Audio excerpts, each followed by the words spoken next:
Salut, c'est Encho dans Fives. Ouais. Là, on fait. C'est une dinguerie de venir en riant. Eh, BDLM 2, 3, je sais pas quoi là. Mettez une chose Voilà. de BL. Du balai. Donnez la dégaine. Ouais, stop, t'es prêt?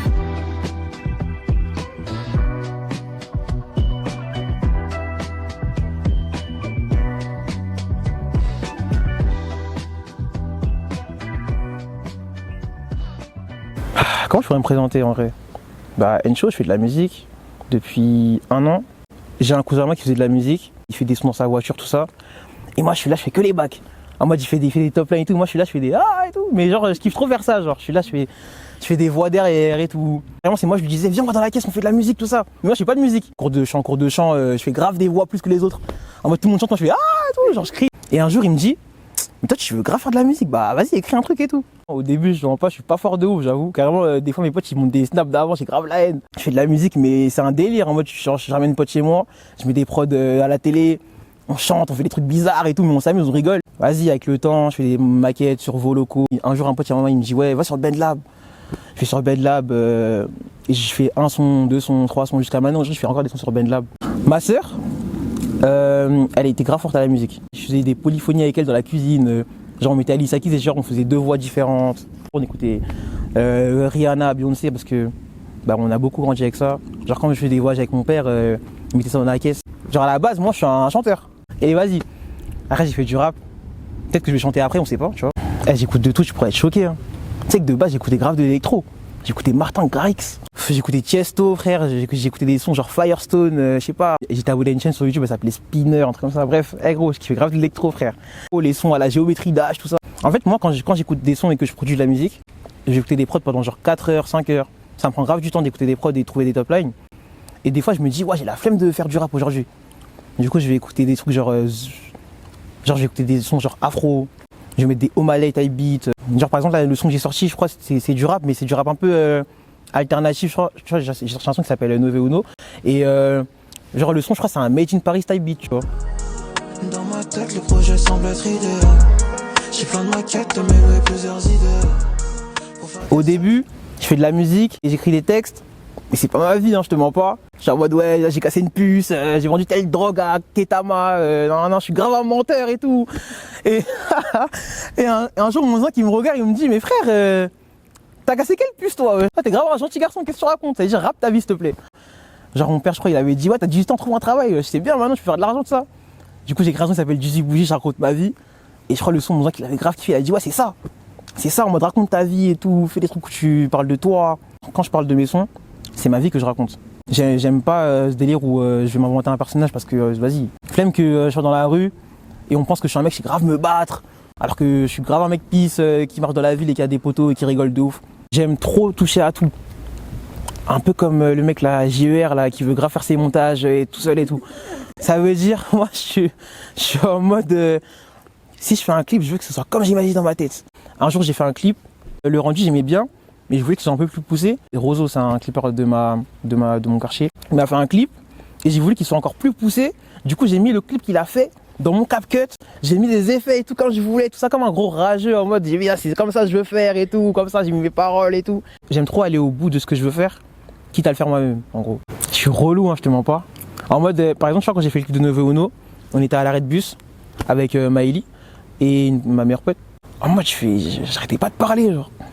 En mode le clipper il fait bon on va faire ça comme ça, je dis bon ouais tu fais bien comme ça et tout, comme si moi j'avais une caméra, bon on va faire ça comme ci, comme ça. Mais j'aime trop voir ce qui se passe derrière, voir comment je vais apparaître, voir comment ça va rendre quoi, parce que si j'ai une vision dans la tête j'ai envie qu'elle ressorte de la même façon. Il y a grave des sons que j'ai fait au studio et au final je les sors pas parce que je me dis bah là j'ai fait un autre son il est mieux. Surtout qu'on m'a déjà dit que je sors, enfin c'est pas que je sors quasiment jamais rien, mais que quand je le sors ça fait toujours son effet parce que bah j'ai beaucoup travaillé pour faire ça et ça c'est carré, ça c'est vraiment trop carré ça. Ah là là, je me tape des barres solo et tout. Les sons ils s'accumulent dans mon téléphone et quand je fais des sons et que je les enchaîne, parce que ça m'arrive de faire des propres concerts de moi-même dans mon téléphone, quand je fais les sons et que je les enchaîne, tu vois, je me dis on dirait un projet ça. Est-ce que tu ressens une pression par rapport à ça? C'est que la question je la crois même pas, c'est une dinguerie. J'en parlais hier avec un gars à moi qui s'appelle Isaiah, sur Insta, un photographe, il est grave fort en plus. Et en gros je lui ai envoyé mon clip. Et j'aime trop les gens qui sont en mode à contrario de ce que tout le monde peut me dire. Il y a un mec qui me dit c'est bien, mais t'aurais pu faire ça comme ça. Ben ça je kiffe. Du coup je lui envoie le clip de Neveu Ono, moi je suis grave hype. Ouah, regarde j'ai fait un clip, il est trop bien, tout ça. Et il me dit quoi? Il me dit le clip il est pas artistique mais il est bien réalisé. Et genre il me développe son idée, il me dit que bah en gros vas-y t'as fait un clip dans ton quartier, avec des voitures, t'avais tous tes gars. Mais le clip il existe déjà 500 fois tu vois. Et vas-y, il m'a envoyé un autre clip à moi. Ouais, rien à voir, je suis dans une forêt, c'est noir et blanc, je suis en mode seul et tout ça. Il m'a dit en mode c'est ça et personne ne le fait. Et je vois grave ce qu'il veut dire, tu vois. C'est pour ça que c'est un truc que je vais retenir et je vais être en mode il faut que ce soit aussi à mon image, que ce soit un truc qui me ressemble. Donc ça c'est vrai que c'est important quand même. Ce que je veux dire par mon avenir, je trouve Kitoko, dédicace au Congolais parce que je ferai Lingala. Quand je vois ce que je suis en train de réaliser, j'imagine que du bon dans la suite. Je dis que mon avenir, je le vois Kitoko, genre je le vois vraiment très bien. Je le vois pas en mode s'effacer. Soit je suis un Bercy, soit je disparais. Ouais. T'as vu? Mais c'est hyper. C'est vraiment, il y a pas l'entre-deux. Comme je crois en Dieu, je me dis que tout ce que je vais réaliser, ça va bien se passer. Si jamais, imaginons demain, j'arrête la musique pour des raisons qui me concernent, il y a forcément quelque chose de bien qui m'attend. Là, ça devient de l'évangélisation, les gars. Baptisez-vous, les gars. Non, ça vient de la religion parce que, imaginons, je sais pas, là, je vais là-bas et je vais dans une flaque d'eau. Déjà, ça devait arriver. Et puis, vas-y, ça se trouve, j'allais marcher dans le feu, si j'avais pris la droite, je sais pas. En fait, je me dis que peu importe ce que je fais, tout va bien se passer. Enfin, l'esprit optimiste, d'où il vient? Mon esprit optimiste, il vient de ma religion et de comment j'ai grandi avec mes parents, de les voir monter en échelle, parce que bah ils sont pas d'ici, tu vois, et qu'ils ont réussi à se construire, à réaliser des grandes choses. Ça peut venir de Clément, frère. Clément, il a des objectifs de fou. Je suis un grand impressionné, mon gars. Donc on est tous optimistes en fait dans mon entourage. Dans mon entourage, il n'y en a pas un qui se dit waouh, ça va être grave dur, je pourrais pas y arriver. Et ça, peu importe, tu peux être photographe, tu peux être artiste, tu peux être, je sais pas, acteur, tu peux être nageur, tu peux être vigile. T'as vu, tu peux être tout ce que tu veux, frère. Tout ce que tu fais, ça va pas se passer. Parce qu'on est optimiste dans mon entourage. En vrai, t'as vu demain, Sony Records. Il y a une abeille, les gars, j'ai peur des abeilles, je peux fuir l'interview. T'as vu demain, regardez bien cette interview, les labels, s'il vous plaît, regardez-moi. T'as vu demain, Def Jam, Sony Records, Epic Records, je sais pas, un gros label, il vient, il me dit frérot, ta musique elle prend, nous on te voit bien, vas-y, tu sais quoi, on te passe un contrat à je sais pas quelle telle somme. T'as vu si je peux quitter cet endroit?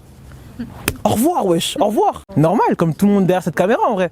Comme tout le monde derrière cette caméra. Qui veut rester ici? Avec tout le respect pour le maire de la ville, monsieur Piriou. Avec tout le respect. Non mais frère, non mais tout le monde veut se tirer d'ici en vrai. Tout le monde. Non pardon monsieur le maire. Non mais en vrai frère. Mais je monte la ville parce que j'habite là, parce que c'est là que je traîne, c'est là que je rigole, c'est là que je fais les meilleures rencontres de ma vie. Mais si je peux partir, au revoir Côte d'Azur, il y en a pas, tout ça. Là, bon, le Parisien, j'ai grave une attache envers cet endroit parce que c'est là que j'ai tout fait. Je l'ai répété beaucoup de fois, mais si je veux partir d'ici, je m'en vais. T'as vu. Les gars, il y a une abeille, gérez-vous, la 350, gérez-vous, je suis une star quand même, elle va me piquer, les gars, vous avez rien fait. Les gens, c'est mon avis, hein, mais les gens, ils consomment très vite la musique. Genre, par exemple, la Neveu Ono, on m'a déjà dit, bon, c'est comment la suite? Même si en vrai, Ilian derrière la caméra, il m'a dit, ouais, c'est comment l'EP? T'as capté, il m'a dit, c'est comment l'EP, alors que genre, c'est comment la suite déjà? Si j'avais sorti l'EP directement, l'EP, ça aurait été une dinguerie, hein. J'avais déjà l'intro, tout ça et tout, ça aurait été une dinguerie, je veux pas teaser pour rien. Mais j'ai un peu ce délire où les gens, j'ai l'impression qu'ils consomment vite la musique. Après avoir sorti la musique que je veux sortir, donc les singles, qui normalement sont Neveu Ono, Sky, Bara et Miami. Là, c'est des sons que je veux sortir. Hein. J'ai envie, mais je le fais pas pour des raisons, tu vois. Tout le temps, je débat, frère. Mes clips sur YouTube, non, j'ai pas envie de mettre sur YouTube parce que vas-y, YouTube, c'est. D'ailleurs, j'ai l'impression que YouTube, c'est finito. Je sais pas. Non. Ça, c'est mon avis. Ça, c'est mon avis. Mon avis sur YouTube, c'est que j'ai l'impression que les gens, ils sont plus trop sur YouTube comme en 2017, 2018. Mais frère, je vais mettre un clip en short. Il y a un pote à moi, il s'appelle Ilian, il m'a fait des vocaux, mon gars. Il m'a fait 10 vocaux de 40 secondes où il m'explique en quoi YouTube c'est important et il a grave raison, t'as vu. Genre je lui ai dit merci pour ses vocaux. D'ailleurs je remercie tout mon entourage pour les conseils qu'il me donne, c'est une dinguerie, tu vois. On me l'a beaucoup dit que je suis bien entouré et j'en suis grave reconnaissant. Même vous là derrière la caméra, vous tous sachez que je vous aime fort, hein. Ça veut dire toi je te connais depuis 5 minutes mais je t'aime fort et tout. Ouais, j'étais bizarre, je me check pas.